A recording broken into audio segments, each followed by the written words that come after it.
పరిసర ప్రాంత ప్రజలకు శుభవార్త. ప్రార్థనా శక్తి తైలాభిషేక ఆరాధన ప్రతి నెల మొదటి బుధవారం. సమయం ఉదయం 10 గంటల నుండి. NK highway grounds, Autonagar, Gudem highway bypass road, Tadepalligudem. ప్రార్థనా శక్తి తైలాభిషేక ఆరాధన ప్రతి నెల మొదటి గురువారం. సమయం ఉదయం 10 గంటల నుంచి. స్థలం తూర్పుగోదావరి జిల్లా అమలాపురం దగ్గర ఉప్పలగుప్తంలో. ప్రార్థనా శక్తి తైలాభిషేక ఆరాధన ప్రతి నెల మొదటి శుక్రవారం. స్థలం అడబాల గార్డెన్స్, ఎల్ఎన్టీ బిల్డింగ్స్ పక్కన, పెంకులపాడు రోడ్డు, పాలకొల్లు. ప్రార్థనా శక్తి తైలాభిషేక ఆరాధన ప్రతి నెల మొదటి శనివారం.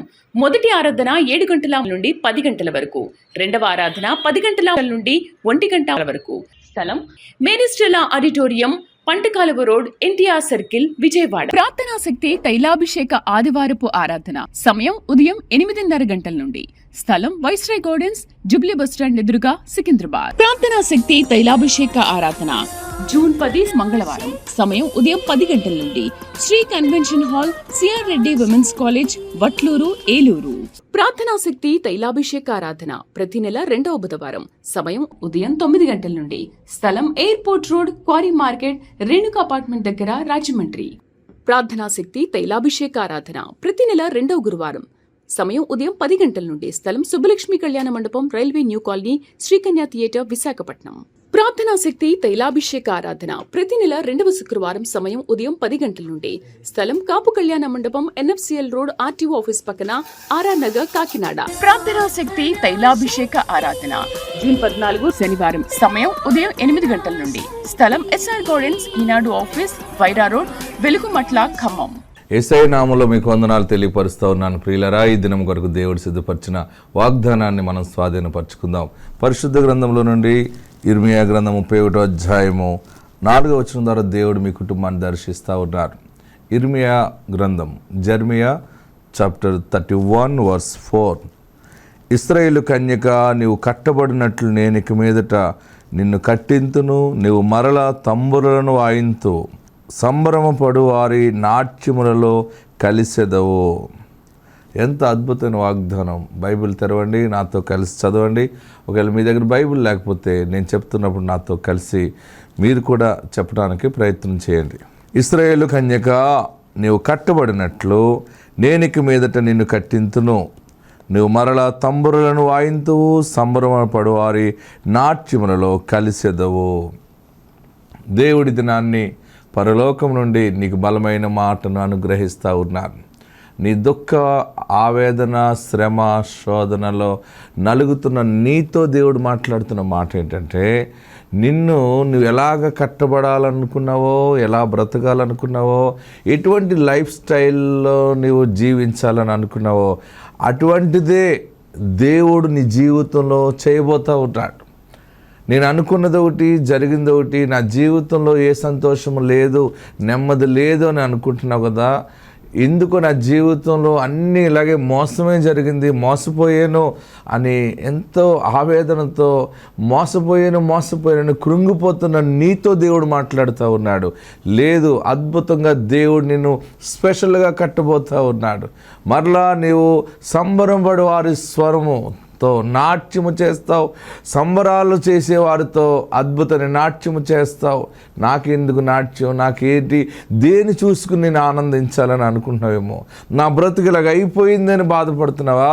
దేవుడి దినాన్ని నీతో మాట్లాడుతూ ఉన్నాడు. ఎంత అద్భుతమైన మాట అంటే, చూడండి, నీవు కట్టబడినట్లు నేను ఇక మీదట నిన్ను కట్టింతును.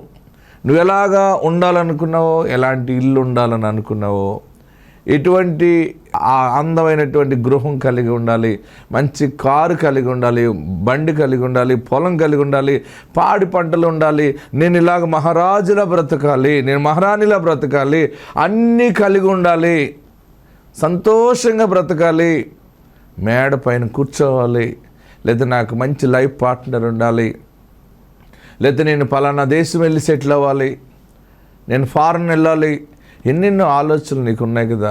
ఇవన్నీ జరగాలంటే సాధ్యము కాదు, అసాధ్యము కాదని నా తల్లిదండ్రులు నన్ను ఇలా చేసేసారు, లేకపోతే అవన్నీ సాధ్యము కాదని మనసు మార్చుకుని నేను ఇలా ఈ రూటుకు వచ్చాను, నేను అన్ని విషయాల్లో అపజయం పాలైపోయాను అని అనుకుంటున్నావేమో. దేవుడు నిన్ను మరలా కడుతున్నాడు. ఇంకొక మంచి అవకాశం దేవుడు నీకు ఇస్తున్నాడు, నీతోని మాట్లాడుతున్నాడు. ఏడవబాకు, మరలా నువ్వు ఆశీర్వాదకరంగా డిజైన్ చేయబోతున్నావు. దేవుడు నిన్ను ఆశీర్వాదకరంగా సెటిల్ చేయబోతూ ఉన్నాడు. బలమైన సాక్షిగా నువ్వు ఉండబోతూ ఉన్నావు. నీవు ఎలాగ జీవించాలనుకున్నావో అలాంటి జీవితం దేవుడు ఇస్తున్నాడు. అయిపోయింది, చరిత్ర అయిపోయింది, ఇంకా నాకు జీవితం ఏంటని అనుకుంటున్నావా? అయిపోలేదు, ప్రారంభమైంది. దేవుడు ఆశీర్వాదాన్ని మరలా నీకు ప్రారంభం చేస్తున్నాడు. నీ మీద కృప చూపుతూ ఉన్నాడు, నీ మీద ప్రేమ చూపిస్తూ ఉన్నాడు. ఎంత అద్భుతమైన మాట నీకు ఇస్తున్నారంటే, అయినా నువ్వు కట్టబడినట్లు నేను ఇక మీదట నిన్ను కట్టింతును, నువ్వు మరలా తంబురులను వాయిస్తావు. ఆమేన్. తంబురులను వాయింతూ మరలా స్టెప్ వేస్తావు, నాట్యం చేస్తావు. అసలు నీ సంతోషము పొంగి పొర్లుతుంది. ఎంత ఏడుస్తున్నావో, ఎంత దుఃఖముతో కుమిలిపోతున్నావో, మరలా ఒక కుటుంబ సాక్ష్యం కలిగి దేవుని గణపరుచుతావు. ఆత్మ సంబంధమైన మహిమలో నువ్వు నడుచుకుంటావు, దేవుని సాక్షిగా ఉంటావు. నిన్ను ఆయన ప్రత్యేకంగా కడుతున్నారు. ఆ కట్టబడిన స్థితి ఏంటో తైలాభిషేక ప్రార్థనకు వచ్చి నువ్వు సాక్ష్యం చెప్తావు. ఆత్మ నీకు తోడుండుగాక. God bless you. హల్లెలూయా, హల్లెలూయా. గట్టిగా హల్లెలూయా చెప్పండి. మన ప్రార్థనా శక్తి పరిచర్యలో దేవుడు మన ప్రార్థనలు ఆలకించి చాలా ఘనమైన కార్యాలు ప్రభు జరిగిస్తూ ఉన్నారు. గర్భఫలాలు లేని వారి గురించి మనం ప్రార్థన చేసిన రీతిగా దేవుడు మరి 7,400 మందికి పైగా దేవుడు గర్భఫలాలు ఇచ్చాడు. వారందరికీ మనం పేర్లు పెడుతున్నాం, అక్షరాభ్యాసం చేస్తున్నాం. అప్పుడు చాలామంది స్కూల్కి వెళ్ళిపోతూ ఉన్నారు. జీవం గల దేవుని సన్నిధిలో బిడ్డలు ఒలివ మొక్కలలో ఎదుగుతూ ఉన్నారు. చాలామంది గర్భం ధరించారు కొత్తగా. చాలామంది అబార్షన్స్ అయిపోయినని బాధపడిన వారి గురించి మనం ప్రార్థన చేసాం. దేవుడు మరలా వారిని తిరిగి ఫలింప చేస్తూ ఉన్నాడు. ఇంకా గర్భఫలాల కొరకు కావాలని ఆశతో వచ్చిన వాళ్ళరా, దేవుడు ఈ నెల మిమ్మల్ని కరుణించునుగాక. మరి గర్భఫలాలే కాకుండా మరి గొప్ప అద్భుతాలు ఇంకా జరిగినాయి. నేను మీకు కొన్ని సాక్ష్యాలు చూపించాలని ఆశిస్తూ ఉన్నాను.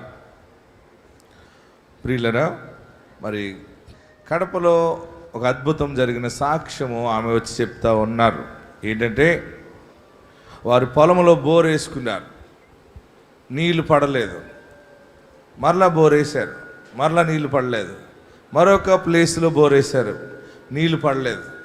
అక్కడికి ఎన్నిసార్లు వేశారు? 3. మళ్ళీ వేశారు, మళ్ళీ వేశారు, మళ్ళీ వేశారు, మరలా బోర్ వేశారు, మరలా బోర్ వేశారు, అయినా పడలేదు. మళ్ళీ వేశారు, మళ్ళీ బోర్ వేశారు, మళ్ళీ బోర్ వేశారు. ఇంక మళ్ళీ వేస్తారు వాళ్ళ జీవితం ఎప్పుడైనా? వేయరు కదా. బాధ అయింది వాళ్ళకి. బోర్ వేయటంటే మన ప్రాంతంలో వేసినట్టుగా ఉండదు. అది చాలా ఎంతో లోతుగా వెళ్ళాలి. అక్కడ ఒక్కసారి బోర్ వేయాలంటే లక్షల రూపాయలు ఖర్చు అవుతాయి. వారు పేదవారు 11 సార్లు బోరేసి ఇంకా మనకి నీరు పడదని వదిలేశారు. టీవీలో ప్రార్థనా శక్తి వాక్యం విని విశ్వాసము కలిగి ఈ దైవజనుడు ప్రార్థన చేస్తే అన్నీ జరుగుతున్నాయి కదా. మరి ఇసాక్ పాస్టర్ గారు ప్రార్థనకి వెళ్దాం, ఆయన వాగ్దానం ద్వారా పుట్టిన దైవజనుడు అని చెప్పి విశ్వాసముతోటి మరి ఆమె తైలాభిషేక ప్రార్థనకు వచ్చింది. వచ్చినప్పుడు నేను తైలాభిషేక ప్రార్థన చేస్తున్నప్పుడు ఆమె చెప్పింది అనమాట, దైవజనుడా 11 సార్లు బోరేసాం. ఎన్నిసార్లు? 11 సార్లు బోరేసాం, నీళ్లు పడలేదయ్యా, ఎలాగా ఆశీర్వాదం కావాలంటే వెంటనే ప్రార్థన చేసి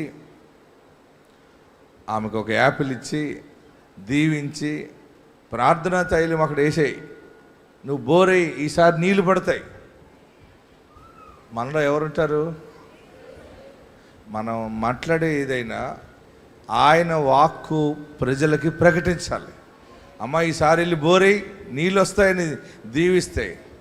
అద్భుతం ఏంటంటే ఆమె ఇంటికి వెళ్ళి తన భర్తకి కుటుంబానికి చెప్పింది, పాస్టరు బోర్ వేయమన్నాడు, మనం బోర్ వేద్దాం అంటే 11 సార్లు మనం బోర్ వేసాము, ఇన్ని లక్షలు ఖర్చు పెట్టాం, ఇంత డబ్బు అయింది, మళ్ళీ ఎవరో చెప్పారు పాస్టర్ గారు అని చెప్తున్నాం ఏంటంటే, లేదు లేదు దైవజనుడు బోర్ వేయమన్నాడు, నీళ్లు పడతాయి అంతే అని చెప్పి తన భర్తకి ఏం చెప్పిందంటే, ఒక 2 రోజులు 2 రోజులు మనం కుటుంబ ప్రార్థన చేద్దాం. అప్పుడు నేను కుటుంబ ప్రార్థన విశిష్టత కూడా చెప్పాను. వారు 2 రోజులు కుటుంబ ప్రార్థన చేశారు. కుటుంబ ప్రార్థన చేసి మరి 2వ రోజు కుటుంబ ప్రార్థన అయిపోయాక వారు పండుకుంటే రాత్రి దేవుడు ఆమెకి దర్శనం ఇచ్చాడు. ఆ దర్శనం ఎలాగొచ్చిందంటే, ఇసాక్ పాస్టర్ గారు పైనుండి అలాగా తన పొలంలోకి దిగి వచ్చారట.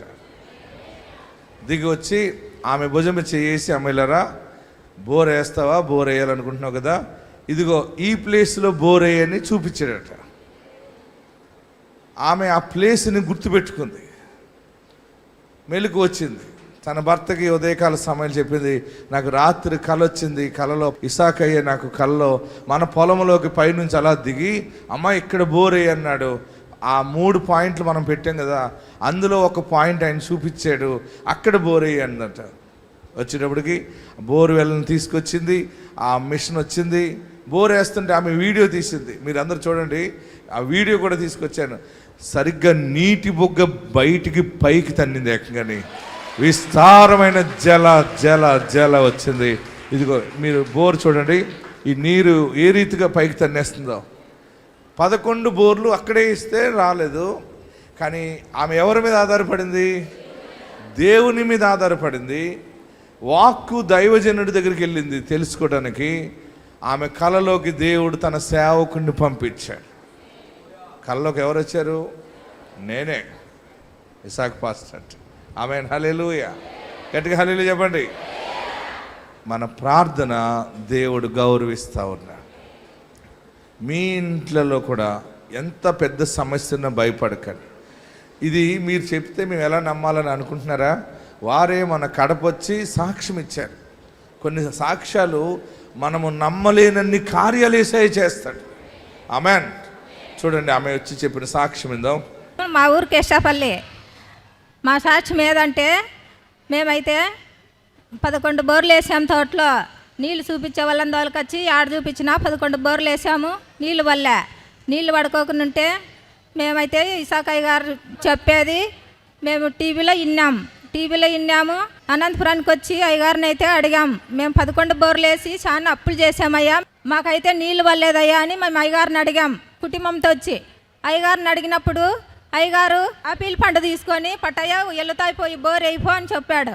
బోర్ అయిపోయి ఎల్లుతాయి అన్నప్పుడు మేము ఇయ్యాల జిట్టిన దోలుకొచ్చుకొని 3 ప్యాంట్లు పెట్టించుకున్నాం. 3 ప్యాంట్లు పెట్టించుకున్నప్పటికైనా ఆ దాంట్లో వేయాలబ్బా అని ఆలోచించి రెండు రాత్రులు కుటుంబంతో ప్రార్థన చేశాం. కన్నీరు ప్రార్థన చేసుకున్నప్పటికీ మా వాళ్ళకు ఇసాకయ్య గారు పైనుండి దిగొచ్చి ఈడేసుకో బోర్ అని చెప్పాడు. తోటలో ఈడేసుకో బోర్ అని మా వాళ్ళకు తోలకపోయి చెప్పినప్పటికీ మేము అట్లే వెంటనే 3 రోజులు పోయిన తర్వాత బోర్ పిల్లంపుకున్నాం. బోర్ పిలుచుకొని అదే ఇసాకయ్య గారు చెప్పిన ద్వారా చెప్పిన చాటే బోర్ ఎత్తే మాకు సంపూర్ణమైన నీళ్లు కలిగించాడు దేవుడు. ఇసాకయ్య గారికి నా నిండు వందనాలు. దేవునికే మహిమ కలుగును గాక. ఆమేన్. హల్లెలూయా చెప్పండి. ఇంకా అంతకంటే ఏం కావాలి? పిలువబడిన దైవజనుడు మీ ముందుకు వచ్చాడు. మీరు బాగుపడతారు, మీరందరూ ఆశీర్వదించబడతారు. మీరు బాగా ఆశీర్వదించబడి మీ చర్చిలకు వెళ్ళండి. మీ దగ్గరగా ఉన్న చర్చిల్లో మీరు సహకారులుగా ఉండాలి. మీ సేవకులను బాగా గౌరవంగా చూడండి. మీరందరూ బాగుపడతారు. ఎందుకంటే అభిషేకము యొక్క విలువ తెలియనప్పుడు తెలియని వారు తెలియనట్టుగా మాట్లాడతారు. తెలుసున్న మనకి దేవుని శక్తి అయి ఉన్నది. ఆమేన్. హల్లెలూయా. గట్టిగా హల్లెలూయా చెప్పండి. మరి మరొక సాక్ష్యం చూద్దామా? ప్రార్థనా తైలం పట్టుకెళ్ళి ఒకసారి మొక్కజొన్న తోట సాక్ష్యం మీరు విన్నారు కదా. ప్రార్థన తైలం వేస్తే మొక్కజొన్న తోట బాగా దిగుబడి రావటం. ఆ సాక్ష్యం విన్నటువంటి ఒక మనుషుడు మరి ఏలూరు తైలాభిషేక ప్రార్థనకి ఎవరో చెప్తే రమ్మన్నారు. దైవజనుడు ఇసాక్ పాస్టర్ గారు వస్తున్నారు, రండి మీరు ప్రార్థన చేయించుకోబాబంటే ఆ మనుషుడు చాలా పేదవాడు, అప్పులున్నాయి, ఇబ్బందులున్నాయి. ఆ మనుషుడు ఏలూరు తైలాభిషేక ప్రార్థనకు వచ్చాడు. వచ్చినప్పుడు దేవుడు చేసిన గొప్ప కార్యం ఏంటంటే, ఆ నెలలో మొన్న నేను మన వాక్యం చెప్పాను గుర్తుందా? గాలియే కానీ వర్షమే కానీ రాకపోయినా నీ లోయ నీళ్లతో నింపబడును. అప్పుడు అన్నాను, నేను మీకు ఏం కావాలో కోరుకోండి అని చెప్పినట్టున్నాను. ఆయన ప్రభువా నా బ్రతుకు బాగుగా లేదు, నాకు ఆశీర్వాదం కావాలి అని చెప్పి మరి పామాయిల్ తోట ఎవరైనా అద్దెకిస్తే బాగుండును, లీజుకి ఇస్తే బాగుండును, నేను కౌలుకి చేస్తాను, ఎవరిస్తారు అని ఒక రైతుని వెళ్ళి ఆ పామాయిల్ తోట అడిగాడంట. ప్రార్థన అయిపోయిన తర్వాత ఆయన చెప్తానులే అని చెప్పి 20 రోజులకి సరే నువ్వు తీసుకుని పండించు, నా చిత్తు నాకు ఇచ్చే అన్నాడు. పామాయిల్ తోట తీసుకుని మళ్ళీ నెల తైలాభిషేకానికి వచ్చినప్పుడు ఏం చేశాడంటే, ప్రభువా ఈ పామాయిల్ తోట అద్దెకి తీసుకున్నాను, దీనిలో నుండి నన్ను నీవు ఆశీర్వదించాలి అని ప్రార్థన చేసి 100 తైలాభిషేక బాటిల్స్ కొనుక్కున్నాడట. ఎన్ని? ప్రార్థన తైలం 100 బాటిల్స్ కొనుక్కుని ఆ తోటలోకి వెళ్ళి ప్రతి చెట్టు దగ్గర తైలం వేసేసాడంట చుట్టూ. ప్రభువా నీవే ఆశీర్వదించు, పామాయిల్ తోట నాకు 2 కాపులు కావాలి ప్రతి నెల ప్రభువా, 2 కాపులు కూడా దిగుబడి కావాలి. ఆ ప్రతి పామాయిల్ దగ్గర చెట్టు దగ్గర అభిషేక తైలము చుట్టూ వేసి ఆ తోటకి నీరెట్టి ప్రార్థన చేసి ప్రారంభిస్తే ఎప్పుడూ కాయనటువంటి కాపు పామాయిల్ తోట కాయటం మొదలుపెట్టింది. ఇప్పుడు కూడా ఒక పామాయిల్ ఆ గెల 20 నుంచి 25 కేజీలు బరువు వస్తుంది ఎప్పుడు కూడా. అటువంటిది ప్రార్థన అభిషేకం ద్వారా దీవెన ప్రకటించబడిందేమో, ఆ మనుషుడు దేవుడి మీద ఆధారపడ్డాడేమో, 35 కేజీల నుంచి 40 కేజీలు దిగుబడి వచ్చేసింది. అసలు యేసు ప్రభు శరీరధారిగా ఉన్నప్పుడు జరిగిన కార్యాలు, నీళ్లు ద్రాక్షారసమైన కార్యాలు, మళ్ళీ ప్రార్థనా శక్తిలో దేవుడు ఆ కార్యాలు ఈ చివరి దినాల్లో చేస్తా ఉన్నాడు.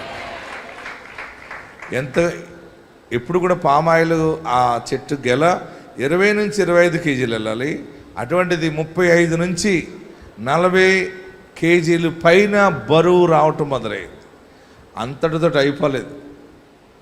ఈ మనుషుడు దీనదరిద్రుడు, అప్పులు ఇబ్బందుల్లో ఉన్న ఈ మనుషుడు, పేద బిడ్డ, ఆ తోటలో తైలాభిషేక ప్రార్థన వేసి ప్రార్థన తైలం జల్లి తైలాభిషేక ప్రార్థనకు వచ్చి వస్తూ వెళ్తూ ఉండగా దిగుబడి దిగటమే కాదు, ఆ పంట పండినప్పుడు కోత కోయటానికి సిద్ధపడి ఆ షావుకారికి బేరం పెట్టినప్పుడు అసలు ఊహించలేని రేటు, ఆకాశం అంత ఎత్తైన రేటు పెరిగిపోయింది. అది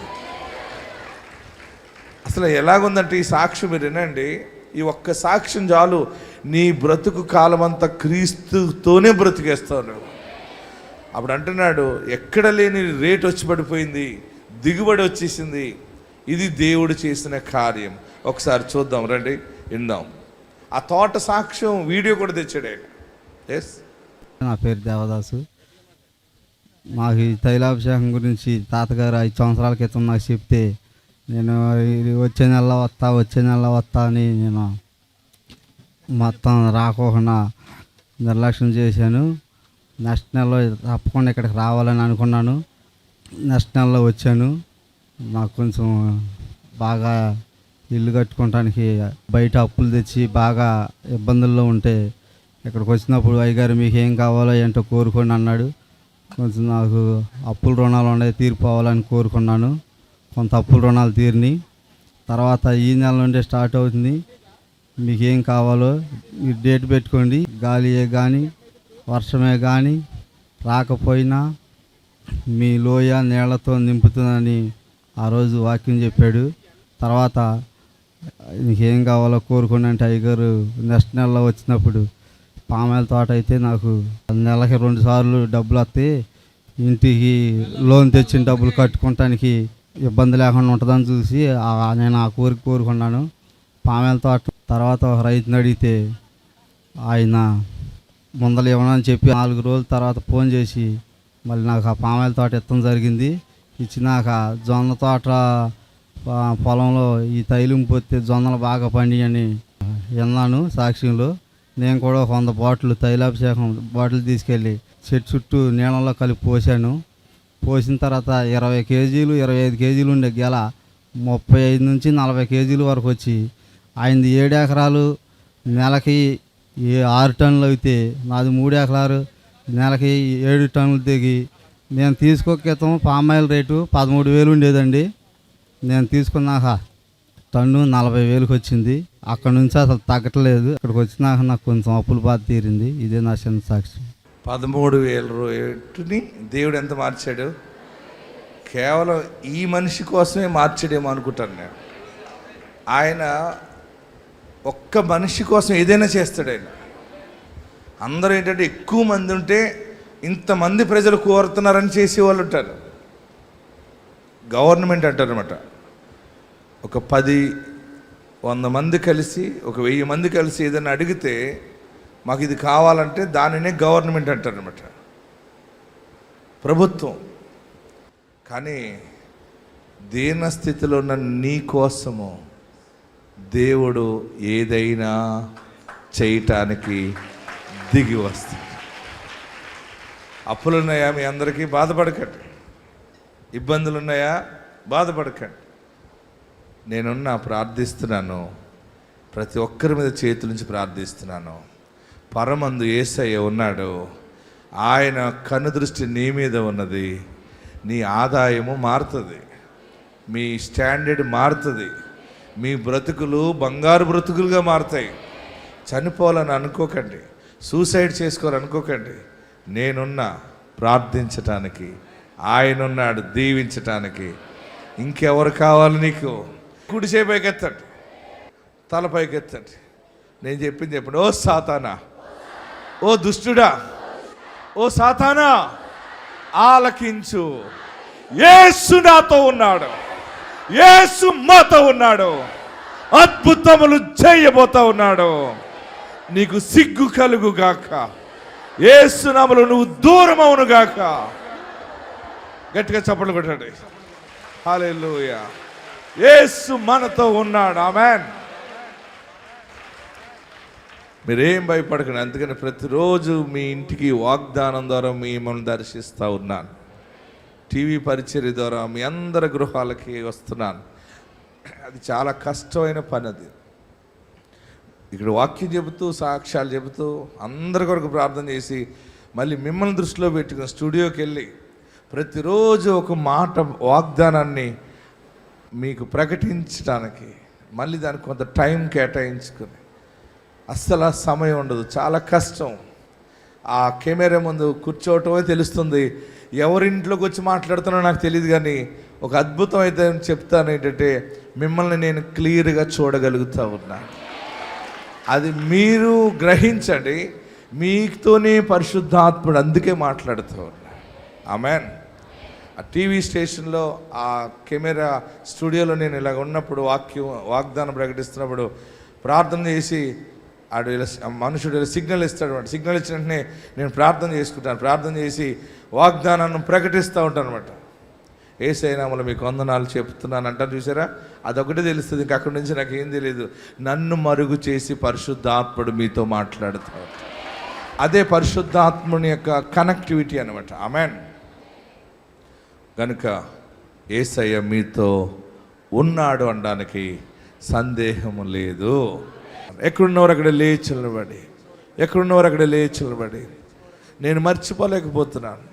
నాకు ఈ మనుషుడిని నమ్మాను, ఈ మనిషిని ప్రేమించాను, నాకు ఈ మనిషి అన్యాయం చేసింది, నన్ను మోసం చేసింది, నన్ను మోసం చేసాడు అని ఏడుస్తున్నావా? ఇల్లు లేదు, వ్యాపారం లేదు, అప్పులు బాధలు, నా వల్ల కాదు, ఈ బిడ్డల నుంచి చదివించలేను, ఏది అనుకుంటున్నానో దానికి విరుద్ధంగా జరుగుతుంది, ఏదో జరుగుతుందని ఆశతో ఉన్నాను, చివరికి నిరాశ పాలైపోయాను, నేడుస్తున్నావా? ఎక్కడున్నవారు అక్కడ 2 చేతులు పైకెత్తండి. ఎక్కడున్నవారు అక్కడ 2 చేతులు పైకెత్తండి. అమ్మా, దేవుడు నిన్ను విడిచిపెట్టలేదు. మనస్సే ఆశీర్వాదంతో మీరు ఇక్కడి నుంచి సెలవు తీసుకుపోతూ ఉన్నారు. ఎవరికి చెప్పలేక ఏడుస్తున్నావు కదా, దేవుడు నీ సమస్త బాధని, అన్ని బాధలు పోయి ఏదో ఒకటి ఉండటం, 2 ఉండటం కాదు, అన్నప్పుడు తీరిపోయి ఏదో చిన్న అప్పు ఉండటం కాదు, కుటుంబంలో తలలు పైకెత్తండి. నాకు కావాలి నువ్వు యేసయ్యా, నువ్వు కావాలి యేసయ్యా. నీవు ఉంటావు. నీవు ఉంటే అద్భుతాలు జరుగుతాయి. నీవు ఉంటే ఆశ్చర్యమైన కార్యాలు జరుగుతాయి. అంటే నువ్వు ఎంతగా మాతో ఉన్నావు. ఒక శక్తి మనతో తిరుగుతూ ఉంది, ఒక బలమైన శక్తి. అదే పరిశుద్ధాత్మ శక్తి, ఆ హోలీ స్పిరిట్, ఆ బలమైనటువంటి ఆ మైటీ పవర్ నిన్ను ఆవరించి ఉంది. నీ పరిస్థితి ఎంత చేయి జారిపోయినా కానీ ఆయన చేతిలోంచి జారిపోవడానికి లేదు. ఆయన నీ పక్షముగా ఉన్నాడు. ఏడుస్తున్నావా? నా బ్రతికిలాగా అయిపోయింది, నేను రాంగ్ డిసిషన్ తీసుకున్నాను, నేను ఇలాంటి నిర్ణయం తీసుకోకుండా ఉంటే ఎంత బాగుండు, ఇలా జరిగింది, అలా జరిగింది, ఈ మనుషుని చేసుకోకుండా ఉంటే ఎంత బాగుండు, ఈ మనిషిని పెళ్లి చేసుకోకుండా ఉంటే ఎంత బాగుండు, అయ్యో అని ఏడుస్తున్నావా? అన్ని రకాలుగా కోల్పోయాను, నాకు శాంతి లేదు, బ్రతకాలని లేదు, నేను ఏదైనా అయిపోతే అమ్మ ఏమైపోతుందో, నేను ఏదైనా అయిపోతే నా భార్య ఏమవుతుంది, నేను ఏదైనా అయితే నా భర్త ఏమైపోతాడు అని ఏడుస్తున్నావా? దేవుడు ఇది నాన్న నీతో మాట్లాడుతున్నాడు. మనస్సే మరచుట నీ సమస్త బాధని మర్చిపోయేలాగానే చేస్తున్నాడు. నా పాపాలు క్షమించేస్తాయి, నన్ను పరిశుద్ధపరిచేస్తాయా, నన్ను పవిత్రపరిచేస్తాయా అని అందరూ ప్రార్థన. నా ఇంటికి నీవు అధిపతిగా ఉండాలి, నా జ్ఞానానికి నీవు అధిపతిగా ఉండాలి, నా ప్రాణానికి అధిపతిగా ఉండాలి, నా వ్యాపారానికి అధిపతిగా ఉండాలి, నా చదువులో, నా జ్ఞానములో, నా సమస్త ప్రవర్తనలో నీ షకీనా లీడింగ్ నాకు కావాలి. యేసయ్యా నీ రక్షణ నాకు దయచి, మనస్సే ఆశీర్వాదం నాకు దయచే, నాకు దయచే. అందరూ ప్రార్థనలో ఉండండి, అందరూ ప్రార్థనలో ఉండండి. హల్లెలూయా, హల్లెలూయా. స్తోత్రం, స్తోత్రం.